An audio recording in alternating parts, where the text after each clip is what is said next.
There you go. Когда я расстаюсь с семьей, мне, конечно, всегда очень скучаю по ним. Yeah, anytime they're apart, he misses them a lot. I can understand. Your family's in Russia right now? Они в России? No, Spain. Spain. Oh, that's very nice. Were you in Russia during the World Cup? Ты был в России во время футбола? Я приезжал, уезжал. Ну, в какой, да. In and Большую out. часть, большую Okay. часть был. But Did- majority of time, yes. Did you go to any matches? Ты пошел на игры? No. Why? Я не фанат футбола. He's not a big fan of soccer. Really? Yeah. Even an event of that magnitude? Я смотрел по телевизору. He saw it on TV. Okay, because Russia did well. You know, they went far. Россия неплохо играла в Кубке мира. You don't seem that impressed by it. Do you ever go, like when the Winter Olympics were in Sochi, did you go to that? По сравнению с прошлыми чемпионатами, да, в этот раз получше играли, чем в He прошлом. said compared to how they've placed before in a soccer tournament, Yes. they did much better this time. Right, of course. Yeah, it was big news. But did you go to the Winter Olympics a couple of years ago? Поехал во время Олимпиады? Нет, к сожалению, нет. No, unfortunately, no. Но за Сочинской Олимпиадой я очень следил. But that one he would have liked to go. Yeah, more your style. Right. It was big news. You know, there was an MMA involved in the World Cup because Khabib was at the match, and also Conor was at the match. But Conor was with President Putin. Did you see that picture? Большие новости были, что Да, мне- Конор и Хабиб оба были там, но Конор был с Путиным. Ты видел? Да, Фёдор? мне попалось такое. Yeah, he saw it. What did you think of that? That President Putin would be with Conor and not with Khabib? Что ты думаешь, что президент Путин был с Конором и не с Хабибом? Давайте опустим это. Is that- Мое мышление. Next question. Мое- Next question. I'm fascinated to hear your. This is crazy for me that he would be with the non-Russian while the Russian athlete would be there. No. Yeah. Next question. Yeah. Yeah. Next question. Next question. Okay, fair enough. Well, you're fighting Chael Sonnen, and I think that this matchup is fascinating because, just being honest, every time people fight you, they have so much respect for you, which they should. But Chael's not that kind of guy. He likes to poke a little bit. He likes to get under people's skin like he did with Anderson Silva. And even after his last fight, after your fight against Frank Mir, he got in there and he was, getting under your skin. Do you like this? Is this a little different? Is this fun for you that someone is not fawning over you and is actually going to try to, play mind games with you? Его очень интересует бой, потому что... Понял? Ну, я не обращаю внимания на те выпады, которые Чел делает в мою сторону. И раньше случались такие вещи с другими бойцами и от других бойцов. Вот, но и я понимаю, что в какой-то степени хочет раскачать мою уверенность, мое внутреннее состояние, а с другой стороны, конечно, он привлекает к бою внимание. Поэтому я не обращаю на все эти выпады. Я готовлюсь и думаю, Господь все управит так, как лучше для меня и для него. He said he doesn't really pay attention to the taunting and all the trash talk. Chael's not the first fighter to try it with him. Others have tried throughout his career. And he understands that part of it is just mind games to try to kind of, mess with his mind. And part of it is just attracting attention to the fight and promoting the fight. But either way, he doesn't really pay attention to it. He's going to get ready for the fight, and God will sort out the rest. Мне кажется, и другие бойцы, тот же, скажем, Вандерлей, услыша негатив, начал тоже негативно, то есть как бы впустил в себя негативные эмоции и начал раздражаться, наверное, не знаю, так злиться. Я не думаю, что это нужно делать. He said, in the past he's seen with other fighters that Chael got to, like Wanderlei Silva, and they let him get to them, and they become, they start to counter and they become angry, and he just doesn't feel like it's necessary to let all that in, just kind of buffer it. 8 years ago, I spoke to Chael, and he brought you up, and he said that he thought a lot of your fights in Pride were fixed, that they were fake fights to make you win. Did you hear about those comments a long time ago? And if so, what did you make of him saying that? 8 лет назад он проводил интервью с Челом, и в то время Чел сказал, что большинство твоих поединков в Прайде были фикс заново, в смысле специально сделаны, чтобы ты выиграл. Что ты об этом думаешь? О его мышлении? Ну, говорить можно много. Я думаю, что у умных людей есть голова на плечах, и они могут проанализировать сказанные эти слова. Сказанные слова любым бойцом. Поэтому какой смысл японской организации делать фейковые бои мне, россиянину? Когда, скажем так, того же Мирка Крокопа, та же японская организация, про это очень хотела видеть чемпионом.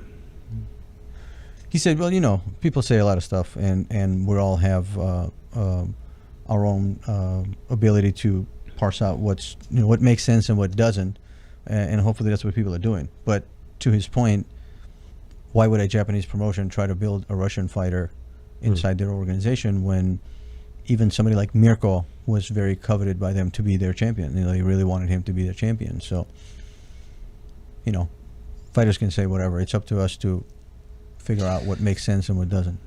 И, ну, я не знаю, можно один раз посмотреть внимательно бои, чтобы провести анализ, сделать какой-то вывод, что действительно фейковые были бои, или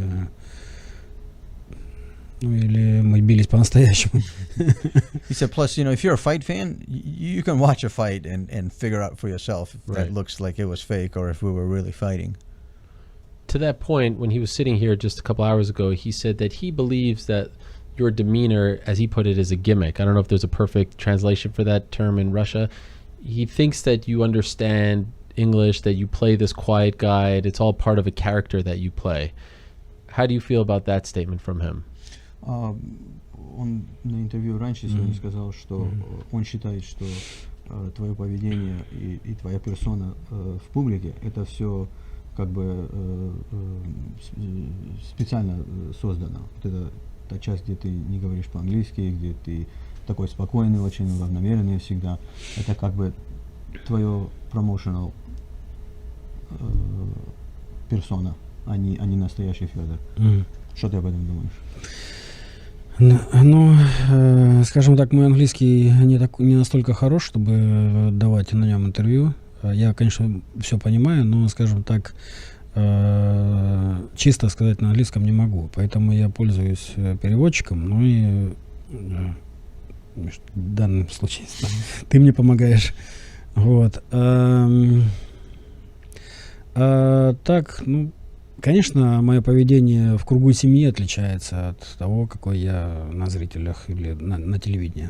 Конечно, мое поведение на тренировках и с моими друзьями-бойцами там, или просто с друзьями, оно тоже отличается от того, какой я и в семье, и здесь.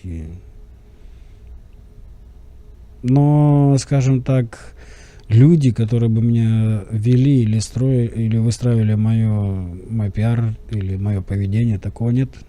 То есть я такой, какой есть в данный момент. He said, well, first of all, I do understand English. I never said I don't, but I feel like I don't possess enough of it to conduct interviews properly, so I'd rather do it in Russian and use translators. But he does understand everything that people say. As far as his personality, yes, he's different at home than he is in public or even at a training facility. And he's different with his teammates during training than he is at home or in public. And then he is the certain way in public. But all of it is him. There's no facade. Nothing's made up. He doesn't have a PR team that, gives him pointers as to how to behave. He just behaves the way he feels he should in a particular environment. When I watched your fight against Frank Mir, I felt like I was going to have a heart attack because the whole thing happened so fast. It was like this incredible car crash that you couldn't look away, and he comes at you quickly, and then you come out and you knock him out. It was a little bit reminiscent of your fight against Dan Henderson in that the whole thing was frenetic. That's the word. It was just intense. How important was that win for you? Obviously, you don't win that fight, you don't move on. But was there a chance that if it didn't go your way, that would have been the end for you? Во время твоего поединка с Фрэнк Миром у него там чуть ли разрыв сердца не был, потому что бой был очень динамичный, очень быстрый, и он тебя сперва в нокдаун, потом ты его нокаутировал. Это все очень быстро произошло. Насколько важна эта победа была для тебя? Не только потому, что ты теперь продвинулся в турнире, а просто для тебя как бойца. И есть шанс, что если ты проиграл этот бой, что это был бы твой последний?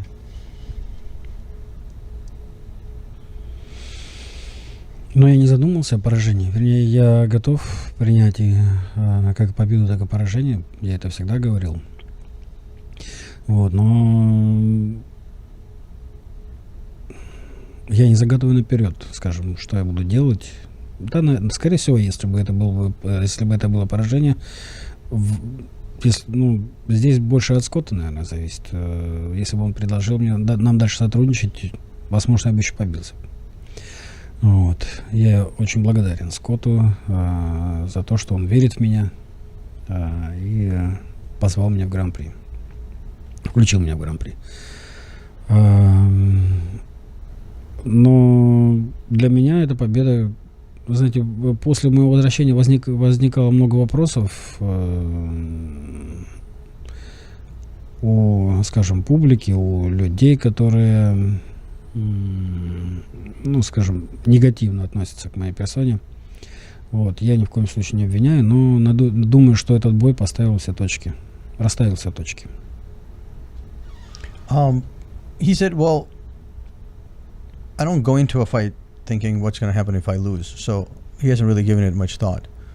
It was an important victory, and as any victory is.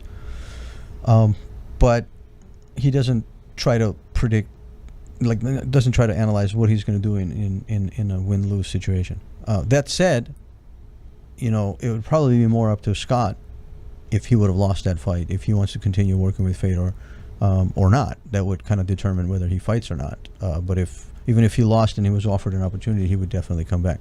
That said, it was an important victory for him because since his return, there's been a lot of cynics, a lot of critics, a lot of people that kind of have their opinion, which he respects and is not speaking against them, but nonetheless he hears them, and he hopes that this fight kind of answered everybody's question, that he still got it.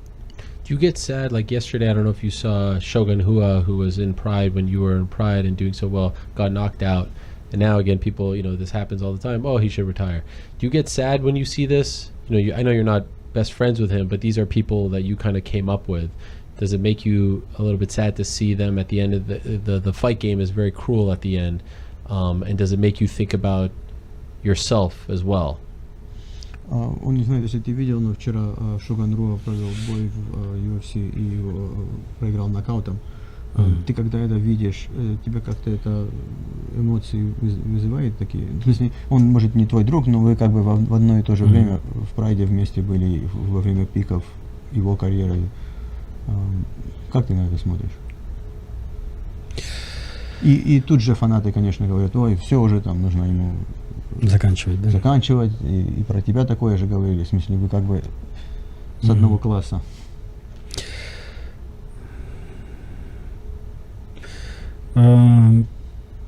Когда бойцы, уже зарекомендовавшие себя в своем классе, проигрывают, это всегда трогает, скажем так. Вот. Уже времени прошло после Прайда, уже много времени прошло после Прайда, поэтому я не знаю, в каком сейчас состоянии Шоган. И, к сожалению, я не видел этого боя, потому что только вернулся, только сюда приехал из Китая. Вот, и был в дороге, поэтому я не видел, к сожалению. Вот,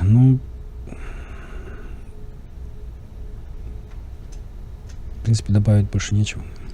He said, it's been a long time since the Pride days, and it's always disheartening to see, a fighter lose. He didn't see the Shogun fight. He was flying here from China, so he was traveling. He didn't see it, and it's disheartening. But that's pretty much all there is to say. What was he doing in China? А что ты в Китае делал? 2 бойца бились моих победили.